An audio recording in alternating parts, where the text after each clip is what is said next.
journées de visite officielle à Tunis, mais pourquoi donc le président algérien Abdelmadjid Tebboune fait-il le déplacement? Qu'est-ce qu'il a de si important à dire au palais de Carthage? Nous avons assisté à un rapprochement significatif des deux capitales ces derniers mois, alors que deux nations du Maghreb se parlent et travaillent ensemble. Oui, tant mieux. Maintenant, quelles en sont les raisons profondes de ce dialogue? Nous pouvons noter quelques convergences. Comme l'Algérie, le régime tunisien s'apprête à retoiletter sa constitution et convoquer des élections législatives. L'Algérie l'a fait cette année, Tunis le prévoit pour l'année prochaine. L'idée est qu'il ne peut pas y avoir d'évolution politique possible si les institutions ne suivent pas. Sur le papier, cela tombe sous le sens, mais à l'épreuve des faits, rien n'est moins sûr. Regardons l'Algérie avec sa nouvelle constitution, son président, ses députés.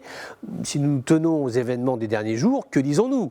De nouvelles coupures d'eau sont annoncées à Alger, l'inflation des prix à la consommation, la question de l'importation des véhicules qui n'est toujours pas réglée, etc. Donc le toilettage de la constitution algérienne a peut-être pu être utile, mais en tout cas, il n'a rien résolu. Ce dont la Tunisie, elle, en tout cas, a besoin aujourd'hui, et de façon urgente, sans attendre quelconque rendez-vous électoral en 2022, ce sont des filières d'approvisionnement de vaccins qui soient garantie, administrée dans le calme et la loi, la fin de la mise à bas de l'agriculture familiale tunisienne, qui est la grande sacrifiée des dernières années.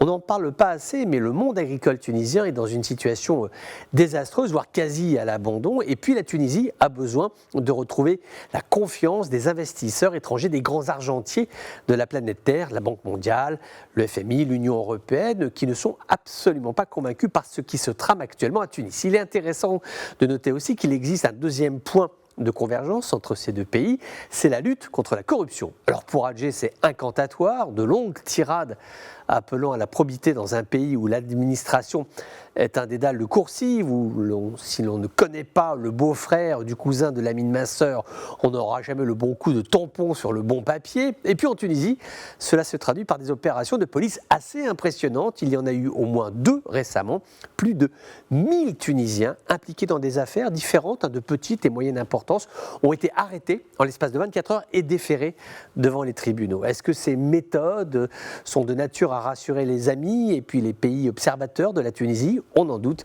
Est-ce que les dernières élections en Algérie ont changé quelque chose? Là encore, on en doute.